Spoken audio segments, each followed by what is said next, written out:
Hello and welcome to Hero Mode Audio Chronicles episode 59. I'm your host, Curtis Hunt, and with me today is Leeland and Wallace. Hello. Meow. So you guys had this fine afternoon. Going to the park after this. To the pork. Pork with the babies. Yes. Awesome. Fucking baby time all the time.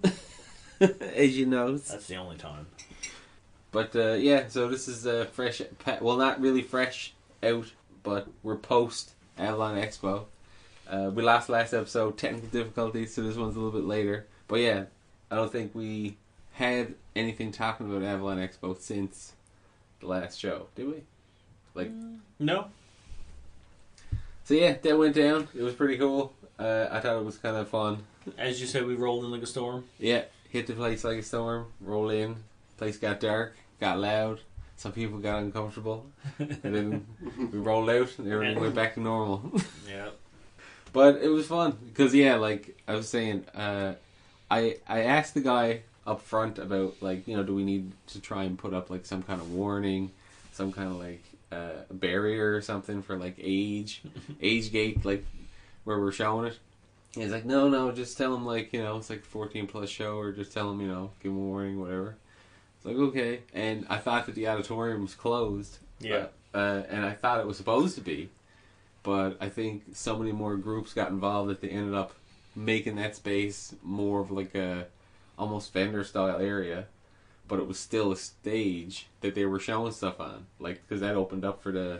Yeah, because they had the costume contest right afterwards. Yeah, so I mean, it was still an active stage, but it was interesting to just show up in like the midst of everything and just kind of hit it and then just like be gone. But it was fun. It almost like, it felt so indulgent in making those little intro bits, the ones with the questions and everything, because they just got to score it with like music I wanted to hear. Yeah. So it was cool. Like I said, just get to see the shit light up and hear like the music. They should have been. They should have been a lot shorter. That's the only thing. I liked it. I liked how it was like big, slow, like. But yeah, that's what I'm saying. We never had enough. There was not enough people. There's one chick that pretty much got everything. Well, yeah, she got like 3 questions right, and then there was another guy, and I think, another guy from work. Jeffers. Yeah, he got a gyro poster, I'm pretty sure. And she got the game at the end too. Mm. Wallace also got his game today. Got it. Signed. Autographed. Signed it, picked up. He wanted it to what did you say, favorite cards? But I was like, I picked Chomtar and Gyro because I don't know, can't pick between them right now because that's the 2 major projects. And Gyro is on the way, fucking throwing up more art, more preview shit, and the trailer's up. Trailer's up, yeah. Well, it's the preview trailer. That's not the final. There's going to be a release trailer. And then I want to make like almost like a joke trailer too, like just almost like an advertising. Oh yeah. Yeah, I've been thinking about different scenarios I can fuck with. Like, I want to make it almost like a 90s game commercial where it's like starts with kids playing like in a living room and they're just like, holy shit. Oh my god. Yeah, and but what would they be using for a controller? Just like just with square pads because yeah, I don't know. Fucking Etch a Sketch yourself. First Etch a Sketch game. Holy shit, Dad! Fucking whatever you do, don't jump in victory. Yeah! Oh God, no! No! Fuck! It's God! Ah! But yeah, so some funny fucking commercials I think are in order for some of this stuff. And same thing like later on when Chomtar starts to roll in. Want to get some shit rolling on that? Which was actually, yeah, like I was getting to. The big warning about what was going to be shown and stuff. And like I said, some people got uncomfortable because Chomtar hit like a fucking punch in the face during our airings. Oh, considering there was Enter Wild and there was Illos, which are all very friendly. And then the Gyro trailer is still like, yeah, it's still almost, still kid friendly. But then Chomtar, yeah. I think that there should have been a warning on the beginning of each episode because people were coming and going all the time. Yeah, probably a good idea. I'm thinking about, I'm going to do up a warning, but the warning's also going to be kind of fucked from what I've been thinking. It's got to be understandable. Oh yeah, you'll understand. But again, taking advantage of the medium, where it's going. You don't need a warning for your warning. Warning, you're about to read a really fucked up warning. Warning. Kinda, yeah. But yeah, more to come on all of that down the road as work progresses. And keep up with all this shit on our fucking Twitter. A little bit on the Instagram. Are any of these Facebook. videos that we had, or clips that we had at Avalon, going to be going up on like the site or anything like that? Nope. Nothing? Nope. This is all just special screening that might come on something way, way later. But like as far it was a one time. Here you go. Yeah. For as far as what's going to be coming up on the website, none of that will actually be part of it. So about 50 people seen. Yeah, this one off. I'd have to say 50. Yeah, I mean, we might do it. We might air Well, it actually, again. it was probably more than that, but I mean, everyone was fucking coming and going at different times. Yeah, like we might, if we do another expo where we're airing shit like that, we might actually do more like that. But that'd be the only way people are gonna see that type of episode. Any word on sci-fi for the Christmas thing? No, I've still been looking around. I don't know what that is, but I need to reach out and start getting a hold of some people. Figure out. She said it was down to the Sheridan again, didn't she? I think so, but maybe I can tell from the shared and like maybe they got a schedule of events or some shit like that. Investigation time. So yeah, Avalon Expo was savage. Just to mention, like, because it's fucking basically everyone knows now, but Gene Wilder's gone. And it's funny too because like everyone's like, oh yeah, pretend you were a fan. And I'm like, yeah, you know, like I knew him, and he was everything I'd seen him in was like, you remember him. Yeah. But yeah, it's like, oh, everyone pretend like you're a huge fan of Gene Wilder. I mean, death happens, but it's not like I'm like, oh no. Yeah, you know what I mean. But like, yeah, really good fucking classic legend. But I mean, lots of guys are got it. Like, I'm pretty sure this would be fucked up now. If it is wrong, but I'm pretty sure Tim Curry died, didn't he too? Did he? You know, like a little while ago. I have no idea. But that's another like epic fucking. Out of the loop. Well, yeah, exactly. Like I don't keep track of fucking like you know. Got more shit to be at than keep track of celebrities' life. It's like, have they been in a movie? Yes, no, I guess they're alive. Like. But yeah, the best Willy Wonka is gone. So other than that, were you in playin, which been filling your tums with? Yeah. Overcooked recently, playing it with Zoe. Wallace tried it out, was it last night? Yeah. Yeah. It's an interesting game, just a cooking game. The co-op, you both control two different chefs that, like, one's got to chop vegetables and shit like that, the other one could be frying stuff up on the fryers, or like making soup or whatever. So what, is it like you're controlling a little dude running around to these spots? It's just a little tiny, like, chef, and you just, when you run around, like, everything is, like, all your vegetables are in a box up in one part of the map somewhere. But there is kind of platforming? Or is it just basic movement? Like It's all, like, flat surface, but then, until something happens, right? That's cool. There's no, like, jumping or anything like that. But then you can do, gotta like, be accurate, too, with your movements. Yeah, because you can do a little scoot type thing, right? Like a little dash. But also when you're trying to perform something, you have like an invisible target in front of you, but it's like on a grid. So you can, if you run around something to pick something up and you're not angled right at it, you can pick up something next to it. So it can get really cumbersome. But yeah, in every stage, the vegetables or food or whatever is placed somewhere on the map. The burners or whatever else you got to do are placed somewhere on the map. Anything that you take out can only be caught on the cutting board, and that could be like in a different corner. Oh, and then you got to like run to certain areas, and you got to traverse things. Like the first stage is just a kitchen. The second stage is you're in a street. So one side of the kitchen's over here with like the sink and everything. And this side is where the takeout window is and the vegetables. But to get in between, you got to kind of run down this little alleyway. But pedestrians are walking by to sort of get in your way and slow you down.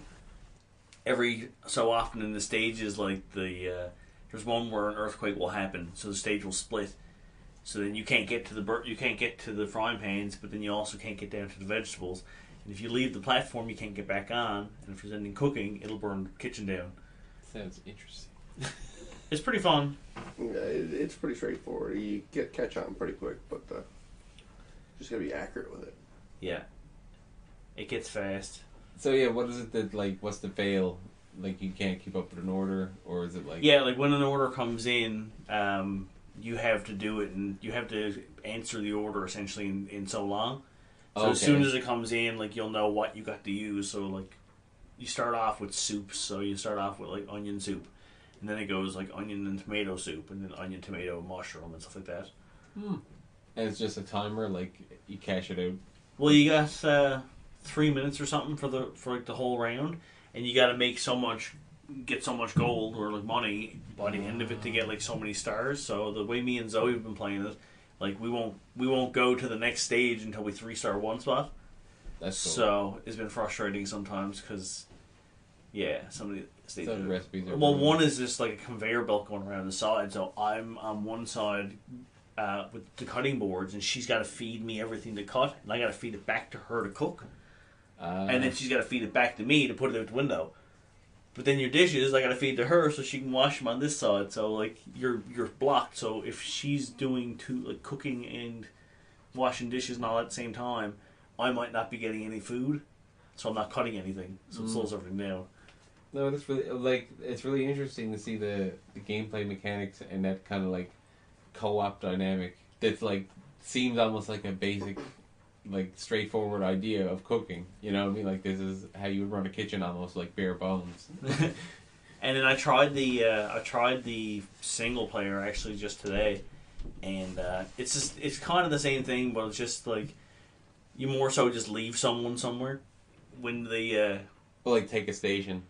kind of, because when you're playing single player, the chopping is like 2 or 3 times longer than in the co-op. So it takes longer to chop everything and to cook everything. So, well, probably not to cook everything, but to chop everything for sure. So I usually just put one person down with a bunch of food, and they'll just stay there and chop while the other guy's running around doing everything else. Oh, it's almost like RTS management, like. Okay, well, no, you have to go back to him and make him chop every time, and then you switch back, and you can do something, and you can switch back. Oh, take control of different characters, like. Yeah, so every time so you basically you have 2 cooks on the screen. You press R1 to switch in between them. So you say have one guy, bring him down, chop, press R1, switch to the other guy, go pick up something and put it on the burners. Press R1, take the stuff you just chopped, go up, and Which is it? That sounds like it was a game designed for 2 people that then they figured out how to make for 1 with that mechanic. You know what I mean? I'd like to play it with 4 players. Zoe said it's pretty fun, but I don't have enough controllers. That sounds like it'd be laugh. Yeah, because there's some stages where it's only wide enough for 1 person, so they make it so that you can't like Run. Yeah, okay. you can't pass each other at the same time. It's actually there's one stage right at the beginning where it's just 1 track all the way around. So me and Zoe just basically ran it counterclockwise. We grabbed something each, go cook it each, go drop it in something, walk around, and just do this, right? That's wicked. But see, like what other game forces you to think like that? I don't know. Like, in that kind of like active movement management. Can't That's think of what, anything. exactly. That's what it's really interesting to me to see, like how they manage to make that like work, how make you move and do that in sequence and make it really matter. You guys should come over and try sometime. Or get it. It's on PlayStation. Maybe. But you only get 1 controller. Yeah. Actually, that was the cool thing about that game too, is that if you're playing split screen, well, you can play split controller, is what I should say. Mm. So one person can have one side of it with the stick, and the L1 and L2 would be your chop and stuff. Oh. And then someone can use the other stick on the other side of the controller. So 2 people play on 1 controller. Man, that sounds like a savage game. And it's not the first like cooking game I've heard of that's been like really well received. Like, remember how big Cooking Mama was back in the day? No. No, that was like a huge deal for NES or for fucking NES. GBA or the first DS. Yeah, it was one of the first big touchscreen games. Oh, okay. It was all just like cooking shit, like butter the pan, and it was like pick up the pan, move the butter around, and like cut and chop, and move shit. But it was all just like cooking, just like straight up, like this is game, like. So this, but it's cool that it's like kitchen management like game, really, but presented really well by the sound of it too. Yeah, try this shit out. It's something different than just like. Well, I was going to Shoot say the you should other fucking thing. you should check out the trailer for it after. Yeah, let's bring it up here. Fucking, what's it called again? Overcooked. I was surprised because when Zoe first told me about it, I'm like, oh, that sounds interesting. I'm like, don't really know if I'd ever play it. And then I was fucking around on N4G, and when I scrolled down through it, it's like, oh, Overcooked, 8.6 out of 10. I'm like, what? So then fucking Zoe's like, if I buy it, will you play it with me? Yes, I will. Hey everybody, welcome to Summers. We're gonna kill that and zoom through to see some play. Looks pretty sick. I like the graphics. So that's just the beginning of it. Okay. But do you see what's happening here, the way it works? Yep. These guys feed them the food that they gotta chop. Yep, that's pretty cool. Wait a minute. At the beginning, let me guess something. Oh. At the first level, are you meant to be in this huge climactic event that's going to be an end of the world thing? Yeah. And So this is what you're basically trying to feed this giant monster, and don't you fail? You fail, and then you get sent back in time. And then I remember hearing about this game a long time ago, like because this story stood out to me actually. Yeah, 'cause this is a wicked looking style, and like, yeah, I can dig this. But the chopping you do here is way faster than on single player. But it's just like a process, like it's not like a mini game of chopping, right? Yeah, it's just per square. Yeah, okay. And it'll just chop. See, so you I just, thought it was like when I was talking about cooking mama, like I thought it was, oh, like to tap and stuff like that. no, it's like for them it's like really specific, like it's like cut bacon, like cut the strips, move it, Oh, cook it. Like, no. I thought, like I was thinking it was like really in depth. Like cooking mama was actual recipes, and they were cooking them like throwing butter in the pan and like moving it around so that the butter covers all the pan. But no, but this looks sick. I get it now. It's like this puzzle management, resource management. It's pretty fun. So what's it now? One more time in the name. Overcooked. Overcooked. Yeah, it looks really fun. You know what it almost reminds me of, just like in a weird way? What? Wario's Woods. Wario's Woods? You remember that? No. It's like a puzzle game for NES, but because you're like a little dude moving shit around, like very loose association. It actually kind of looked more like almost like Bomberman cooking. I look like to make Bomberman's lunch. So yeah, pick that up on. Is it only available on fucking PS4, or do you know if it's on like? I would say it's on Steam. It's on Xbox. I think it's probably on Steam. Chances It's are. on PS4. I've been playing. I've been meaning to get back to. Fucking Jesus, what the hell is it called? I don't know. It's a really hard one. It's all boss fights. Fury. Yeah, there you go. Fury. Fucking still all about that. I tried it again the other day, fighting the monk guy. The third boss you were saying? Yeah, and I just love the variation in the challenge, and I just really dig the style and the storytelling, like the visual fucking compositions that they do in between levels. You just have you can walk if you want, but you can just press X and auto walk, and it just gives you this sick, like, big, cool fucking designs for fucking, and just like color compositions and cool character designs. And 2 stars on that. You're doing good. 4 players. where does it say how much you need, or is it just Next star at 260. And they had 228. so close?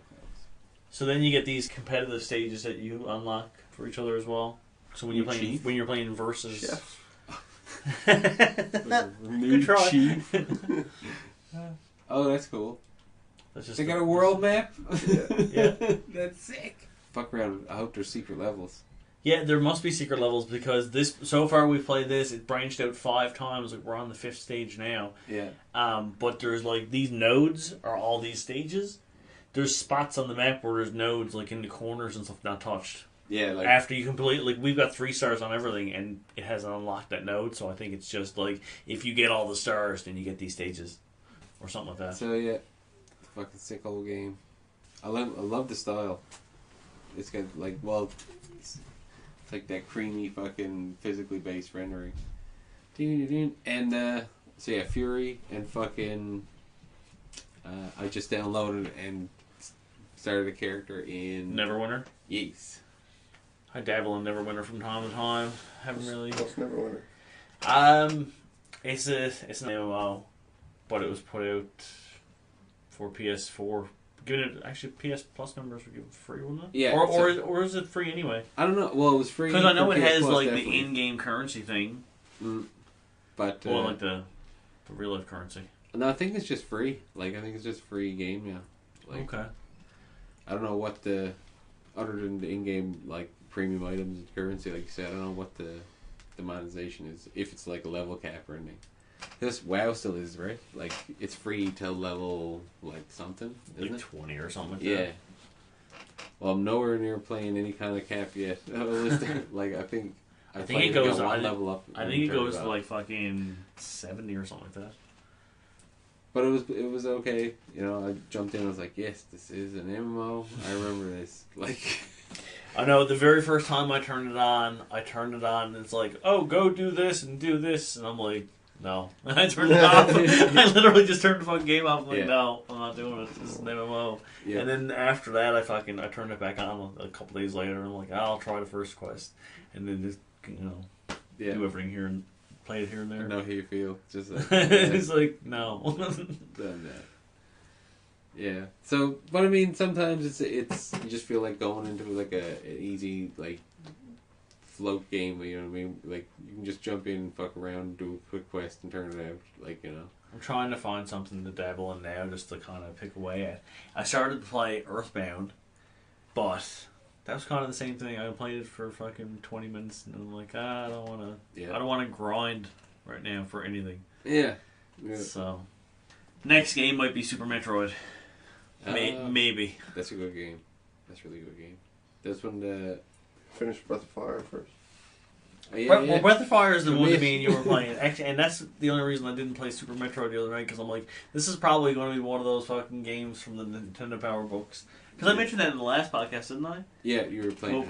So Wallace comes over, brings a random Nintendo Power Book, and then we sit down and play something from it. So we were going to play Breath of Fire 2 because we thought it was a guide, and then it was just an about Breath of Fire 2 fucking article. Yeah, so we basically, said, yeah. fuck it, we'll play Breath of Fire 1. Did you find Breath of Fire 1 Nintendo Power or anything? I didn't look. Bothered to look. I might have one. I would Sit say. down and go through your 100. Yeah, I'll go from 130 magazines. I wish you could search it. Yeah, just fucking. Actually, that's true. Just look it up and just see if Breath of Fire 1 was in fucking Nintendo Power. Yeah, I bet you And then Google just- it and then yeah. just like check the issue. He's gonna do that right now. Good job. I just gotta find issue 20. Yeah. Nope, 58. 74. I'll bet you know it's probably 92. because I mean it had to be a pretty big game and pretty big like release for Nintendo. Not necessarily. You know what I mean? For that time, I don't think there was like a huge number of releases because. Well, that was a just- fucking another Square game too, right? Yeah, so it had to be like of note because I know like Nintendo Power would feature like everything with any kind of like notoriety for sure, right? Yeah, because I'd say it was because the article that was in the magazine he had was almost like a here's where we left off type thing from the last story. Here's a weird question for you: Was that 5th favorite NES game? what? Jesus Christ! I don't know. I need a pen and piece of paper. No, just like it was just a weird way of saying like, all right, so a NES game you liked, but it's definitely not like doesn't need to be one of your favorites all time. Star Tropics. That's a solid game. Yeah, I went back to that actually recently. I've been playing that on the Wii. I used to play it before I was going to bed, and it's still a tough game and it's really good. Like I like that. I played the shit out of Mario 3. yeah, Like, I paid $93 for a Mario 3 cartridge when it first came out. yeah, That's my savage. birthday money. Wow. Fucking, I seen the Wizard. I watched The Wizard like fucking 6 months ago. It's such a like trip to watch now. Like how it's just this big like Nintendo like advertising. Oh, it's crazy. Oh, man, there's so much advertisement in that, like fucking placement everywhere. Well, and the whole thing is just like, yes, this new game, fuck so hard. And man, like that blew my mind. And then getting to play that after was retarded. you know. But I mean, not to mention that being a fucking legendary game, just like, I mean, when you look at the scope of NES games, like, you got stuff that's like super crude compared to fucking Super Mario 3. Like, Super Mario 3 is really sophisticated design and like, Oh yeah, you know, amount of depth and play, you know. Like, think about all the secrets and the warp whistles and like the different enemy designs and. But I guess where it was like Nintendo core first party, but that's how they've been doing it, man. Like, it's so odd to look at the run of Nintendo. How every console cycle is like, we're gonna re-release those games that you like. You know, like, we're gonna give you another Zelda, we're gonna give you another Mario, we're gonna give you another Smash Brothers, another Mario Kart. But it fucking works. Those games are solid as shit. Yeah. fifth favorite SNES game. Alright, so Breath of Fire is in 62, number 62. That's There the you Super NES version. That's right. Yeah. Right. There you go. Yeah. 62. Yeah. I got that bitch. Well, I guess you're gonna have to fucking fish that fucker out. Yeah. There you go. There's Done. a- So you gotta get through Breath of Fire a little bit quicker. I can't remember the exact number now, but it said like 146 magazines. I How have about 130 of them. That's mad. You should try and like collect the rest. I was gonna say you should fucking even like check online to see if you can find the other couple. Get the full collection. They don't even have to be in perfect condition because I mean you cut the fucking posters out and everything. All the fold-out posters are cut out. I was flicking through one game and it's like, oh, this looks pretty interesting, and the last page gone. It's like, oh, this is the whole walkthrough, and Fuck yeah. guess the end. Figure Man, out the boss yourself, final boss yourself. Yeah, final boss. You'll figure it out. those magazines were the shit though back in the day. Like, cause you take for granted now the access we got to all this information and like graphics and just you see whatever you want. Like, but I mean, you want to find out anything about a video game back in the day? Like, what the fuck did you have for an option? Like, if you were just home, like you're home in your house now, you want to find out about video games. Like when you're like My phone, 12. my TV can do it Now. right now. But like you're 12. When I was 12, I'd go down to my nan's store and hope she had Yeah, a see magazine. what you had to rent. A Games Informer fucking magazine, Game Pro. Yes, exactly. Like, it came in magazines. Like, so like Nintendo Power was the shit. Like, did any of you guys ever phone the hotline? I think once. Did you? Yeah. I never did. I never like. I think I remember phoning hotline to my friend Darcy. Yeah. So I phoned the hotline. What did you phone for? What did you find out? Do you remember? I Or, like, really what don't game? remember. I can't remember what it was And it on. could be a false number for all I know now. But I'm like, just making it But up. that's where I did it. but imagine though, like, that's kind of funny now. Imagine if like Xbox still had this like hotline you can call to ask about games. Like, Xbox doesn't have its hotline. you know what I'm saying? Like a paid hotline to find out how to beat shit, how to get past parts of games. I need to get through Ninja Gaiden. And there's some guy like, all right, so you go up through here. That's such a fraud concept, but it was like, it worked. Someone Yeah. walking you through a game over the phone. Yeah, like trying to tell you, because like how could that work in some of these games where they're actual like reaction timing based? Like, how are you gonna explain to someone how to beat like say You got to in double Mario jump 3? against the wall Yeah, like timer on his jumps.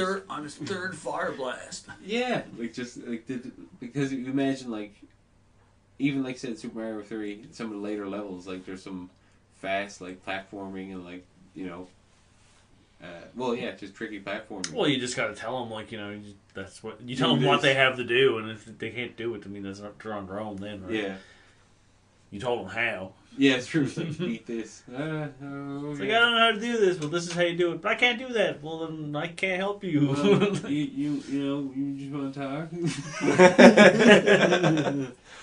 So what'd you have for breakfast? What do you do? Just a heavy breathing on the phone. Do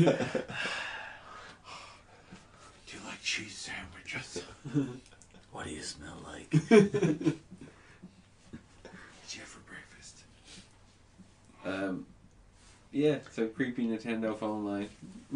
See, and you're putting those guys out of work, so now they're like extra predatory. No, they're online now. Well, actually, no. Yeah, I was gonna say they could be like fucking live support, but nobody fucking. they're getting caught by Catch a Predator now. Chris Hansen. Man, did you ever watch I never watched the show when it was on TV. What's that? Catch a Predator. But No, I haven't. I loved watching. I watched them on YouTube for ages, watching all the Catch Predator things. Because just watching how these little dirt bags, the way they lies, the way they squirms, and the stupid shit they says, and what they does is it's just it's like a car wreck. You know what I mean? You're just like, what the fuck is wrong with this retard? And you're just sitting there answering questions, and they're all afraid of Chris Hansen because they think he's a cop every time. And they think that they can't go anywhere, and then they're always like, "Can I go, sir?" He's like, "Am I under arrest? Am I under arrest?" He's like, "Well, I'm not a cop," and they're like, "What?" Oh, I'm surprised no one's jumped him from at that point. Oh, Savage! It's the fucking earthquake. so yeah, see. Can you throw stuff? No. Once you get down, you can't get back up. So it's just fuck shit for a The minute? only thing you can do is if you pick something up from the boxes, you can kind of toss it on the floor and go pick something else up and toss it on the floor. So there's one stage where you're in space and there's a capsule moving back and forth with all your shit in it. So I would just run into the doorway, grab something and throw it in on my floor and throw a bunch of all my ingredients in there and then send it back to Zoe. And then I would take all my ingredients and cook them because they don't disappear on the floor and they don't go bad or anything. Fucking McDonald's ingredients. Yes, this is the burger one. Ageless. Timeless. Everybody party downstairs. Alright, so I guess we'll call it for this evening. Episode 59. Catch us on Twitter at hero_mode. Catch us on the website, theheromode.com. Subscribe on iTunes, YouTube, and Facebook. The Facebook, the likes, the shares. Check out Jar Trailer just went up. And till next time, Gadget. Out.